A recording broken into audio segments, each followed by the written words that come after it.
Syederolun Satreskrim Polres Aceh Barat Daya berhasil meringkus 8 pelaku spesialis pencurian hewan ternak antar kabupaten. Kapolres Abdiya AKBP Muhammad Nasution SIK melalui Kasareskrim Ibtu Rifandi Permana mengatakan, penangkapan itu berawal dari informasi warga sehingga pada tanggal 20 April 2022 sekira pukul 6.30 waktu Indonesia Barat, personel Satreskrim mengintai satu unit mobil Innova warna hitam dengan nomor polisi BL1332TF yang ditumpangi oleh 4 orang pelaku masuk ke sebuah gudang peternakan milik MY.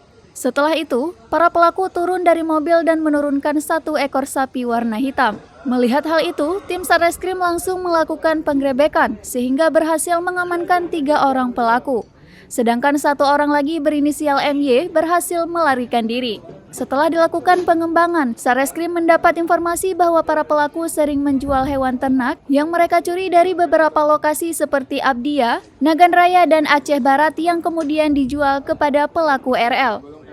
Saat itu juga anggota Satreskrim Polres Abdiya langsung menggerebek komplotan RL dan berhasil menangkap 5 orang pelaku.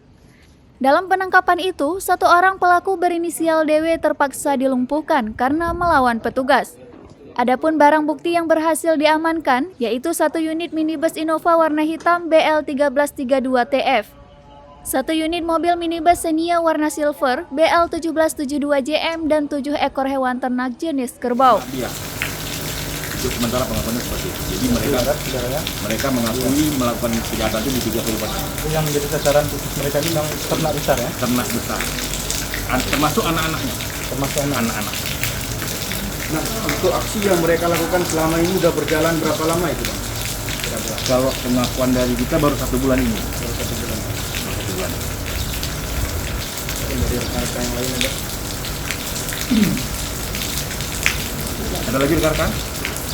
Itu aja. Barang bukti ternak kemarin itu dalam kondisi masih hidup atau sudah mati? Jadi ternak yang kita dapatkan itu ada 2 ekor. Jadi berhubung kemarin kita tempatkan di Polres, tidak ada yang jaga, jadi 3 ekor mati, sakit. Jadi sekarang ini sisa 7 ekor. 7 ekor sudah kita titip, ada tempat perawatan. Bang, kan aksi ini sudah berlangsung 1 bulan. Artian berapa total yang sudah mereka Kalau mereka mengakui hanya ini. Atas perbuatannya, para pelaku dijerat pasal 363 ayat 1, poin ke-1 dan ke-4 JU 480 KUHP dengan ancaman hukuman penjara selama 7 tahun. Dari Blang Pidi, Rahmat Saputra, Serambi On TV.